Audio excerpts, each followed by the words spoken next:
오늘도 하나님의 행복으로 행복하시기를 주 이름으로 축원합니다.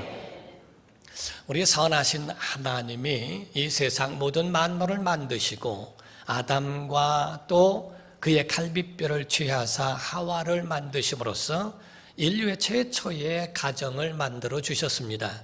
그로 인하여 하나님이 에덴 동산에 그들을 두시고 그들에게 행복하고 즐겁고 기쁘고 한 그러한 근원이 되도록 그 에덴 동산에 함께 그와 같은 그 행복을 만끽하도록 그렇게 그 권리를 주셨습니다. 그러나 에덴이라고 하는 그곳에는 하나님의 역사만 있는 것이 아니고 그 가운데 마귀가 접근할 수 있는 그러한 통로도 있기에 그곳에는 선악과가 같이 선과 악이 존재하고 있으며 또 하나님의 역사와 마귀에 접근할 수 있는 그러한 여건도 있고 육도 있고 영도 있으며 행복도 만들어갈 수 있지만 불행도 자초할 수 있는 여건이 그곳 속에 있다는 것도 봐야 합니다. 그러므로 하나님께서 에덴 동산을 통하여 정말 하나님이 모든 것을 주셨으나 그래서 아담은 이 모든 것들을 얻고 누릴 수 있는 권리도 있지만은 그러나 의무도 함께 있다는 것을 우리가 눈여겨봐야 합니다. 그 가운데 보면 하나님이 에덴 동산을 만드시고 그 사람들을 거기에 두시고 그리고 에덴을 지키게 하셨다라고 말씀하신 것처럼 오늘날 현대를 사는 여러분과 우리에게도 가정을 지켜야 하는 에덴 동산을 지키듯 자기의 가정을 지켜야 하는 이것이 바로 우리 현대를 사는 우리들에게도 굉장한 우리 중요한 부분이라는 것도 잊지 말아야 합니다. 지금 현대 가정들은 많이 파괴되고 있고 가정을 이루어가는 데에 온전하지 못한 그 부분들을 보고 있습니다. 사랑하는 성도 여러분, 이단과 사이비 같은 경우는 정말 가정의 중요성을 인지하지도 못할 뿐만 아니라 그거를 강조하지도 아니하고 또 그로 인하여 바로 그 가정에 대한 중요성을 파괴시키며 가정을 어렵게 만들어 놓는 경우들이 얼마나 많은지 모릅니다. 이단과 사이비의 공통점은 가정을 중요하게 여기지 않습니다.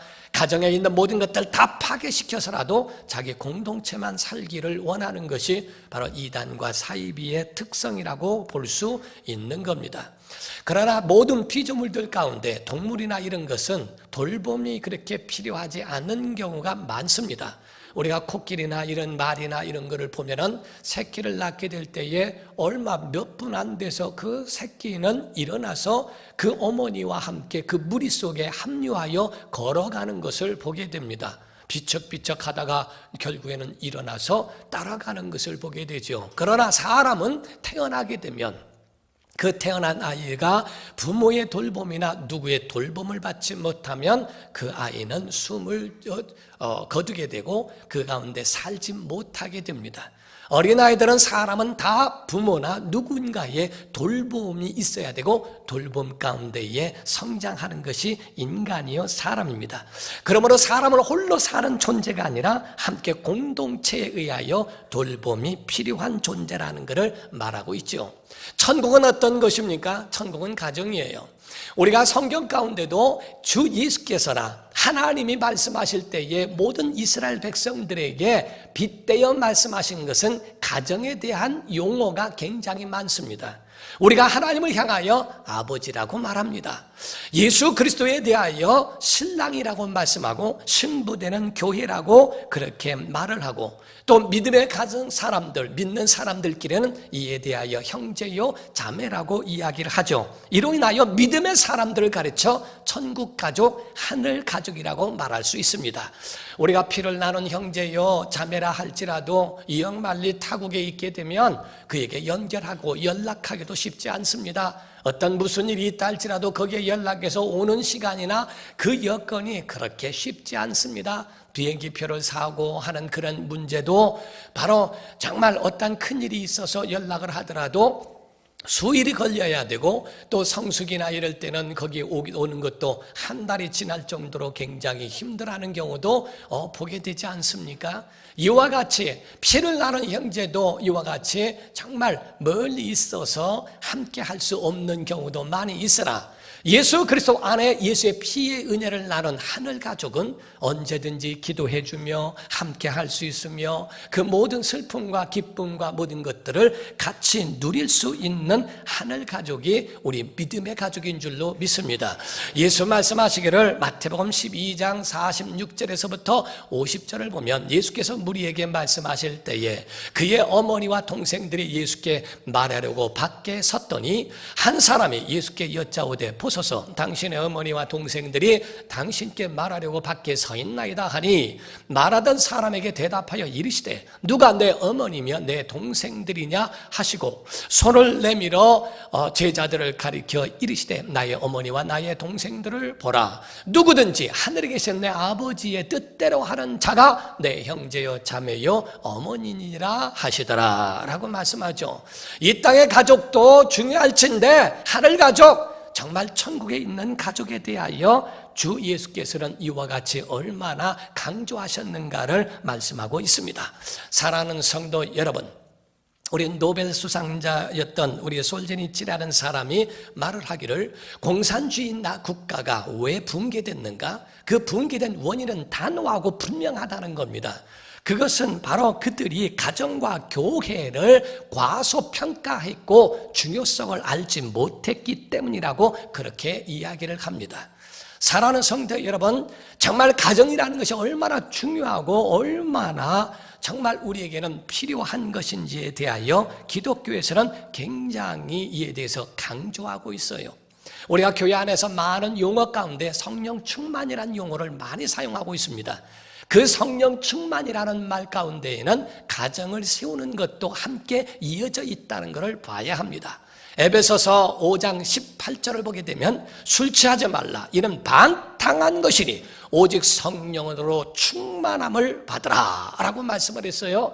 성령에 충만하라. 술 취하지 말고 술에 지배당하거나 술로 가득 채우지 마라. 성령으로 충만하라 한 다음에 22절에 가서는 말씀을 합니다. 아내들이여 자기 남편에게 복종하기를 주께 하듯 하라. 아내들에게는 남편에게 주님이라고 말할 정도로 이와 같은 가정의 질서를 세워라. 25절에는 말씀하기를 남편들아 아내 사랑하기를 그리스도께서 교회를 사랑하시고 그 교회를 위하여 자신을 주심과 같이 하라 라고 말씀을 했어요. 곧 예수 그리스도는 교회를 위하여, 신부되는 교회를 위하여 자기 목숨을 내어주고 십자가에 다 버리신 것처럼 바로 이와 같이 남편들은 아내를 위하여 이와 같이 책임을 다할 것에 대하여 말씀합니다. 6장 1절에는 또 말씀을 합니다. 자녀들아 주 안에서 너희 부모에게 순종하라. 이것이 옳으니라. 자녀들에 대하여서는 부모에 대하여 어떻게 순종하고 공경해야 하는지에 대하여 말하고 있으며 4절에는 또 말씀합니다.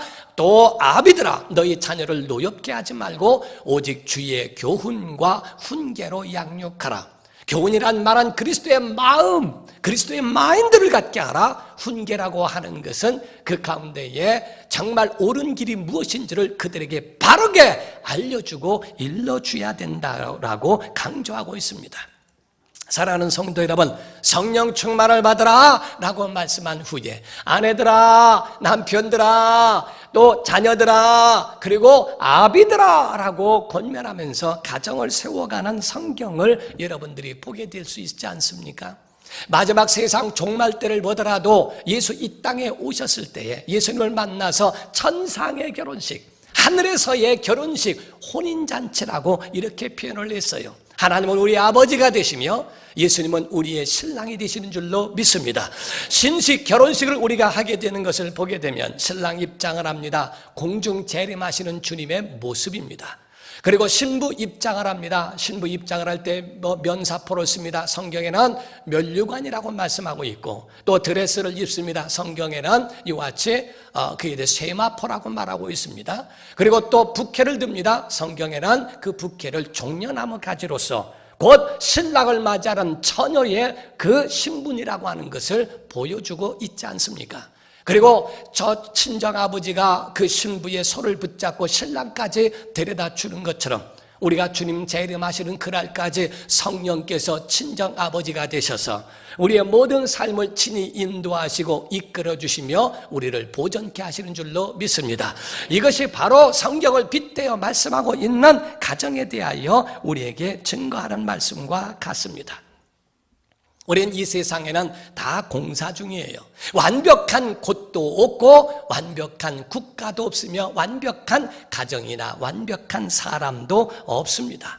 오직 하나님이 주신 원리를 따라서 그렇게 지어져 가듯, 공사 중이어서 지어져 가듯 자기 가정들을 세워가는 것뿐입니다. 원리 중에 하나를 여러분이 아시게 된다면 따라하십시오. 복은, 크게 하세요. 복은 하나님이 주시는 것이고, 사랑은 하는 것이고, 행복은 서로 만들어가는 것이다. 맞습니다. 서로 노력해야 하고 만들어가는 것. 복은 하나님이 주셔야 얻을 수 있습니다. 평화로다 하늘 위에서 내려오네 라고 성경 우리가 말씀하고 있는 것, 찬송가에 말씀하고 있는 것처럼 평화와 복은 하나님이 주시는 거예요. 창세기 1장부터 요한계시록까지 이런 자들이 복되도다. 하나님이 그들에게 복을 주셔서 복을 얻은 자들이여, 복을 받은 자들이여 라고 그렇게 선포하고 있습니다. 복은 하나님이 주시는 겁니다. 사랑이라고 하는 것은 서로가 해야 됩니다. 명령으로 되어 있다는 것과 행복은 서로가 만들어가는 거예요. 어떤 사람들은 마치 행복이라는 것이 기성품 옷과 같아서 결혼만 하면 그냥 그 옷을 탁탁 입혀주는 줄로 착각하고 오해하고 있어요. 결혼하면 행복이라는 게 굴러들어오는 줄로 알고 있습니다. 마치 요술품과 같고 그리고 요행과 같처럼 그게 탁탁 자격이 오는 것 같지만은 결혼을 한 사람들은 정말 그것이 아니라고 하는 것을 알게 되죠. 세상 사람들은 결혼해도 후회하고 결혼하지 않아도 후회한다고 말합니다. 그러나 예수 믿는 사람들은 그렇지 않습니다. 결혼하면 더 행복한 줄 믿습니다. 하지 않은 사람들도 하나님의 은혜 가운데 얼마든지 하나님의 행복이 그 속에 있다는 거예요. 행복이라는 것은 요술이 아니라 예술이라고 말합니다. 그래서 노력해야 만들어지는 거예요. 정원을 가꿔야 정원이 되지, 그렇지 않으면 정글이라고 누차 말씀을 드린 것처럼 가정이라고 하는 것도 만들어가는 것처럼 눈물도 있고 인내도 있고 용기도 필요합니다. 그 가운데 서로가 희생하지 않으면 가정이 만들어져 가고 온전하게 건강하게 행복하게 될 수 없다는 거예요. 사랑하는 성도 여러분, 여러분의 가정이 하늘 천국 되게 하시기를 주 이름으로 축원합니다. 그래서 하늘의 천국의 모형이 바로 가정이라는 것을 아셔야 됩니다. 어떤 사람들이 하나님을 오해하기를 하나님이 왜 우리로 인하여 지옥을 만들고 예수 안 믿으면 지옥 보낸다고 하느냐라고 오해하는 사람들을 많이 봤습니다. 그러나 성경이 우리에게 말씀하고 있는 것은 그게 아니라는 거예요. 우리를 위하여 지옥을 만든 게 아니라 지옥은 마귀를 위하여 죄를 심판하기 위해서 만든 것이지 우리 때문에 지옥 만든 건 아니라는 겁니다. 마태복음 25장 41절을 보게 되면 또 왼편에 있는 자들에게 이르시되 저주를 받은 자들아 나를 떠나 마귀와 그 사자들을 위하여 예비된 영원한 불에 들어가라. 마귀와 그 사자들을 위하여 예비된 것이라고 말했어요. 그러나 믿는 자들을 위하여, 여러분과 저를 위하여 예수께서 예비하신 것이 무엇인가? 요한복음 14장 1절에서 3절을 보게 되면 말씀합니다. 너희는 마음에 근심하지 말라. 하나님을 믿으니 또 나를 믿으라. 내 아버지 집에 거할 것이 많도다. 그렇지 않으면 너희에게 일렀으리라. 내가 너희를 위하여 거처를 예비하러 가노니 가서 너희를 위하여 거처를 예비하면 내가 다시 와서 너희를 내게로 영접하여 나 있는 곳에 너희도 있게 하리라. 믿는 자 위하여 천국을 예비하신 줄로 믿습니다. 여러분과 저는 정말 예수 그리스도 안에서 하나님의 자녀를 위하여 예비하신 곳이 어딘가 하늘의 천국이여 영원한 하나님의 나라라는 거죠. 그러나 믿는 사람들도 어떤 때는 또 오해를 하는 것이 뭐냐면 지금은 지옥같이 살아도 죽으면 천당 간다. 지금은 힘들고 괴로워도 죽으면 천당 간다. 마치 이 땅에서 사는 날 동안에는 지옥같이 사는 것이 당연한 줄로 오해하고 있어요. 예수님은 십자가에 죽으셨는데 내가 뭐라고 기쁘게 살 수 있을까? 아주 예수님처럼 똑같이 지옥같이 사는 사람이 그게 성경적인 줄로 오해하고 있다는 거죠. 성경에 예수께서 뭐라고 말씀합니까? 그가 찔림은 우리의 허물이라며 우리의 허물 때문에 그분이 찔렸으니 너는 자유하라 하는 말씀이에요. 그가 채찍에 맞음으로 너희가 나음을 얻었도다. 예수께서 채찍에 맞으심으로 병에서부터 자유하라 하시는 겁니다. 여러분과 저는 하나님의 아들이 오셔서 우리의 죄집을 짊어지셨고 병을 담당하셨고 저주를 가져가셨으니 너희는 자유하라, 하나님의 행복으로 행복하라 하시는 하나님의 선포와 명령이 있는 줄로 믿습니다. 여러분과 저는 이와 같이 누릴 수 있는 잘해된 권리를 우리에게 주신 것이지 마치 우리의 행복을 하나님이 다 영광을 돌리라고 다 뺏어가시고 다 그거를 착취하시는 줄로 오해하고 있는 성도들이 너무나 많다는 거죠. 사랑하는 성도 여러분, 여러분의 가정은 보호받아야 되고 귀하게 여김을 받아야 되고 여러분의 가정은 작은 천국 되게 해야 될 것입니다. 우리가 이런 얘기가 있습니다. 어떤 새 남자가 하늘에 올라갔대요. 그때는 문지기가 명부를 보더니 하는 말이 너희 셋은 행정착오로 인하여 잘못 온 거니까 다시 내려가라. 내려가서 잘 살다가 다시 돌아오는데 잘못한 우리 때문에 그렇게 된 것이니까 거기에 대한 보상으로 한 가지씩 소원을 들어주겠다고 했답니다. 첫째 남자는 말하기를 저는 권력을 원합니다. 그래, 권력 가지고 가라. 두 번째 남자가 하는 말이 저는 재물을 원합니다. 그래, 부자가 되게 해주겠다. 재물을 가지고 가라. 셋째 있는 그 사람이 이야기를 하는데 저는 외롭게 살고 싶지 않습니다. 저는 아내를 원하는데 조건이 있습니다. 그 조건을 들어달라고 얘기를 했어요. 그래서 거기 문지기 천사가 그래 얘기해봐라 했더니 여러분도 함께 들어보시옵소서. 내가 원하는 아내는 이렇습니다. 예쁘고 아름답고 명랑하며 절대 아프지 아니하고 건강하며 요리와 청소의 달인이어야 되고 천사처럼 착해야 되고 예의 바르며 때로는 어머니처럼 때로는 누나처럼 때로는 애인처럼 대해주고 애 잘 낳고 돈 잘 버는 슈퍼우먼입니다. 천사가 듣다가 내가 데리고 살지 너를 왜 주냐 그랬더래요. 그럴 것 같으면 내가 데리고 살지. 그런 여자가 세상에 어디 있는가? 없다는 거죠. 지금 오늘날 남편에 대하여서도 이야기할 때 어떤 남편을 원하는가 거기에 대해서도 이야기하는 말이 있습니다. 남편을 원하는데 그런 섬세하고 자상하고 신앙 좋고 인격 좋고 돈 많고 키 크고 부지런하고 잘생기고 능력 있고 매너 있고 똑똑하고 권력도 있어야 된다.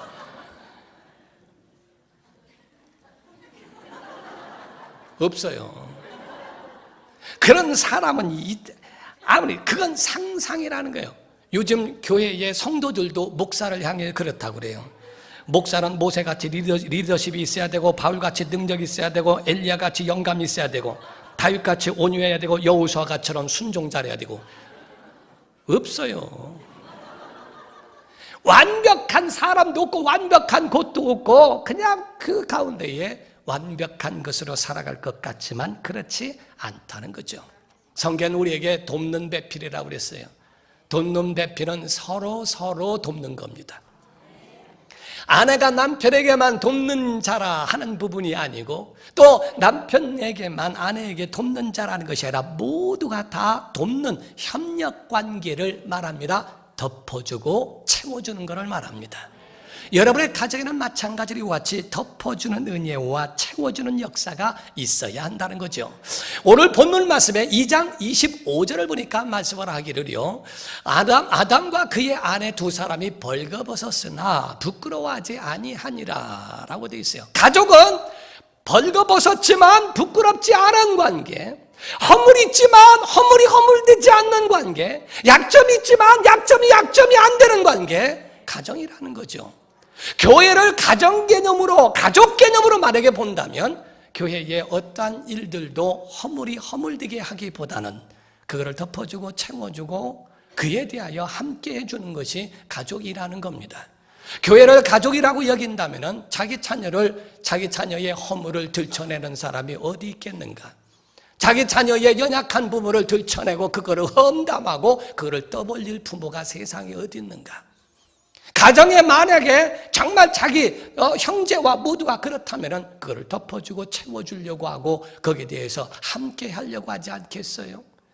교회로 마찬가지입니다. 교회에 와서 허물되게 되지 아니하고 정말 부끄럼되기보다는 그것을 함께 채워주는 것이 교회상이라는 거예요. 베드로전서 4장 7절과 8절에 사랑을 뭐라고 표현했는가? 만물의 마지막이 가까웠으니 그러므로 너희는 정신을 차리고 근신하여 기도하라. 무엇보다도 뜨겁게 서로 사랑할지니 사랑은 허다한 죄를 덮느니라. 이렇게 됐어요. 사랑은 연약한 것을, 부족한 것을 덮어주며 그들에게 이와 같이 정말 채워주는 일을 한다는 거죠. 가정에 실수가 있어도 부끄럽지 않고 허물이 있어도 허물되지 않는, 어떤 할아버지 할머니가 가파른 언덕을 두 분이 올라갔대요. 그때 할머니가 마음속에 이렇게 있다가 그 할아버지에게 하시는 말씀이 영감, 나 다리 아픈데 나 좀 업어줘 했대요. 그때 할아버지가 입이 쑥 나와가지고 엎혀 그랬대요.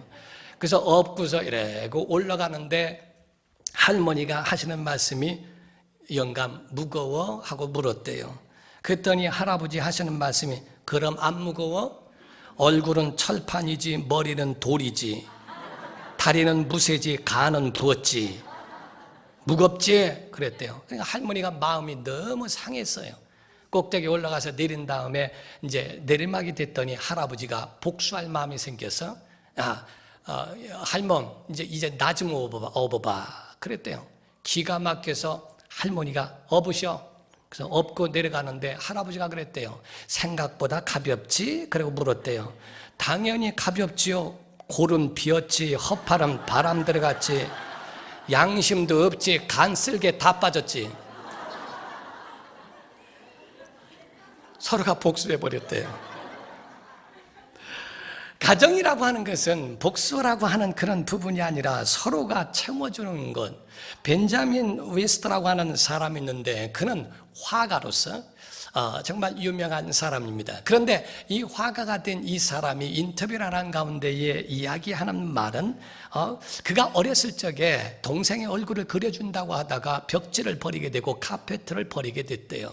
그때 어머니가 와서 누가 이렇게 만들었냐고 물었을 때에 야단 맞을 줄 알고 눈물이 글썽이면서 엄마 죄송해요. 사실은 동생 얼굴을 그려주다가 이렇게 됐다고 죄송하다고 얘기를 했어요.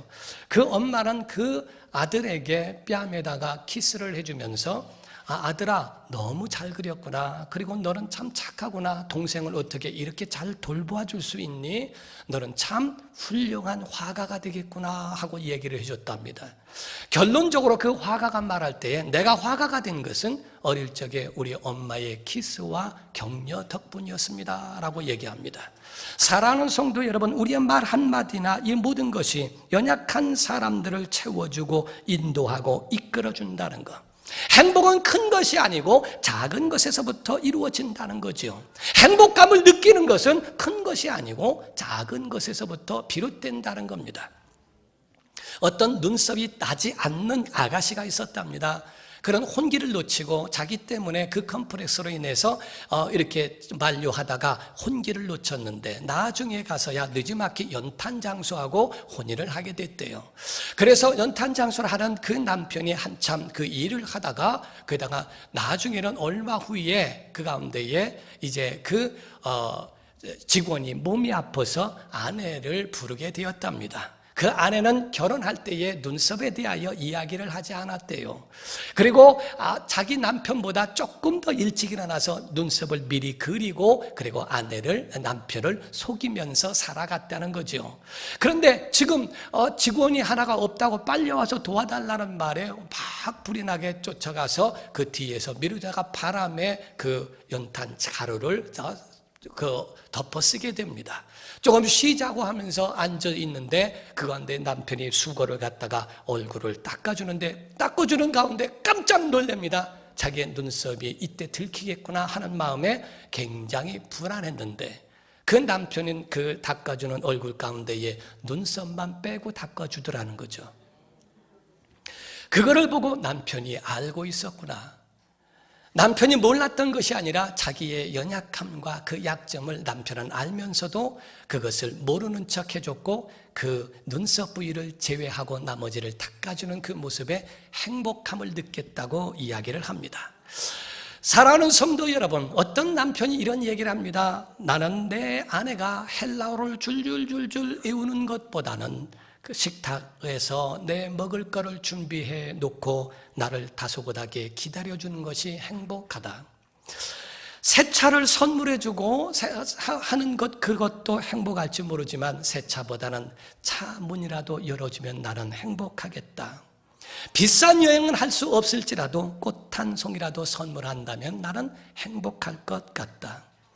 월급 봉투에 큰 돈을 주진 못할지라도 여보 미안해, 내가 넉넉하게 주지 못해서 미안하다는 말 한마디면 행복할 것 같다. 먹을 것이 있어서 그 가운데에 차려진 음식을 먹으면서 그걸 맛있게 먹어주는 모습을 보면 나는 행복하며 먹으면서 맛있다, 너무 맛있다, 끝내준다는 말을 들으면 피곤이 풀릴 것 같다. 여자들은 아멘 하잖아요. 봐요. 이와 같이 작은 것 하나하나에만 해도 얼마나 그 마음속에 행복이 있고 기쁨이 그 속에 들어있는가. 이런 이야기가 있습니다. 어떤 장편 소설의 가운데 한 부분을 보면 할아버지와 손자가 있는데 말을 키웠답니다. 초원에서 말을 키우고 있는데 둘은 그 말을 너무나 아끼고 사랑했다는 거죠. 그런데 할아버지가 어디를 다녀오는 동안에 그 손자에게 너 이거를 이 말을 잘 돌보고 있으라고 하고 갔다가 돌아왔는데 그 할아버지가 없는 동안에 말이 병이 들었다는 거예요. 그 말을 위해 해줄 거는 없고 그 목말라 하는 것 같아서 찬물을 갖다가 주어서 그거를 먹게 했는데 그로 인하여 그 말은 다리를 절게 됐대요. 할아버지가 돌아와서 이게 어떻게 된 일이냐고 그래서 아파서 찬물을 갖다 줬다 그러니까 병든 말에게 찬물은 치명적이라는 걸 왜 모르느냐 막 야단을 하고 그 말을 이렇게 세우면서 하더래요. 그 손자를 하는 말이 할아버지 나는 진짜 몰랐어요. 내가 그 말을 사랑하는 거 할아버지도 알잖아요. 그 할아버지는 거기에서 정말 잠시 머물렀다가 그 손자에게 말을 했답니다. 사랑하는 손자야, 누군가를 사랑한다는 것은 어떻게 사랑하는 줄도 알아야 한단다. 아버지가 무엇을 원하고 있고 어머니가 무엇을 원하고 있으며 자녀가 무엇을 원하고 있는 줄도 아는 게 사랑이지, 그건 모르고 일방적으로 하는 것은 사랑이 될 수 없을 때가 있다는 겁니다. 사랑하는 성도 여러분, 어떤 신혼부부가 있었답니다. 첫날 밤에 남편이 아내에게 하는 말이 나는 당신을 사랑한다는 것은 변치 않는 진리요. 그렇기 때문에 내가 오늘 당신에게 사랑한다는 말을 한 번 할 텐데 이거는 일평생 유효하다고 믿고 앞으로 들을 생각 마시오. 그랬대요. 꼭 얘기를 해야 되나? 오늘 한 번 하니까 이거는 평생 유효한 것으로 믿으시오. 부인이 얼마나 기가 막히고 코가 막히겠어요. 근데 거기서 이 인간아 이렇게 얘기한 게 아니고 그 가운데 지혜롭게 대처를 했답니다. 근데 여보, 내게 한 가지 큰 많은 약점이 있지만 진짜 약점이 하나 있는데 그거는 내가 자꾸 잊어버린다는 거에 있어요. 날마다 그거를 얘기해 줬으면 좋겠어요. 그래서 평생 얘기했대요. 행복하도록 하는 것은 작은 사랑한다는 말이나 이와 같이 그의 것을 채워가는 것에 있다고 합니다. 사랑하는 성도 여러분, 사랑이란 다른 게 아닙니다. 사랑은 용서하는 겁니다. 자, 아멘 좀 크게 해봅시다. 사랑은 용서하는 것입니다. 사랑은 덮어주는 겁니다. 사랑은 그 연약함을 담당해 주는 겁니다. 여러분, 지금 여러분의 가정이 행복하고 이 행복이 천국까지 이어지기를 예수 이름으로 축원합니다. 기도하겠습니다.